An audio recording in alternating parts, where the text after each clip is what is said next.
Hi friends, நாம் இன்றைக்கி கொத்தவரங்காய் வத்தல் எப்படி செய்கிறதுன்னு தெரிஞ்சுக்கலாம். சீசன் டைமில் அதிகமாக கிடைக்கிறப்ப அதை வாங்கி நாம் வத்தலாக செஞ்சு வச்சுக்கிறது ரொம்ப நல்லது. இந்த மாதிரி நல்லா வாங்கி வச்சு அதை நல்லா வாஷ் பண்ணிவிட்டு அப்புறமா அதை ஒரு அகலமான பாத்திரத்தில் வச்சு வேக வைக்கிறது தான் நல்லது. இந்த மாதிரி அகலமான பாத்திரம் எடுத்துக்கிட்டு தண்ணி கொஞ்சமாக தான் வச்சுக்கணும், நிறைய வைக்க வேண்டாம். கொஞ்சமாக வச்சு அது பாதி அளவு வெந்தாலே போதும். இந்த மாதிரி வச்சுட்டு நல்ல பாதி அளவு வேக வச்சு அப்புறமா அதை வெயிலில் நல்லா காய வைக்கணும். ஒரு 2-3 நாள் வெயிலில் அது காயணும். அப்போ தான் நல்லா காஞ்சி வரும்.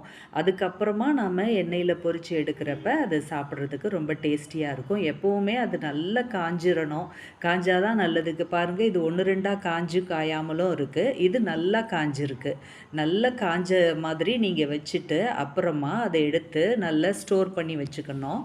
ஒரு பாத்திரத்தில் ஸ்டோர் பண்ணி வச்சுக்கிட்டோன்னா தேவையானப்போ உங்களுக்கு சாப்பிட்றப்ப அதை எடுத்து வறுத்து சாப்பிட்றப்ப நல்ல டேஸ்டியாகவும் இருக்கும். இது கர்ப்பிணி பெண்கள்லாம் அவசியம் எடுத்துக்கணும்னு சொல்லி டாக்டர் சொல்கிறாங்க. பிளட் இன்க்ரீஸ் ஆகும். ஆனால் நிறைய அளவுக்கு அதிகமாக எடுத்துக்காமல் அளவாக எடுத்துக்கிறப்ப நல்ல ஆரோக்கியத்தை தரும்.